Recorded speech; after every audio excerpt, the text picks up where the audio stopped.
eller noe sånt. Nå vil de også. Åh, vi grifter den der på vei.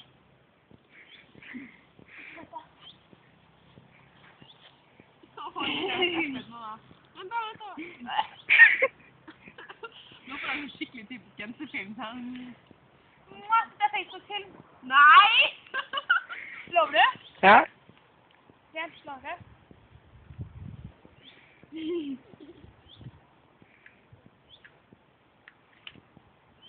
Du tok bare bilder med. Nei, den er så dårlig. Jeg er helt overlappet her.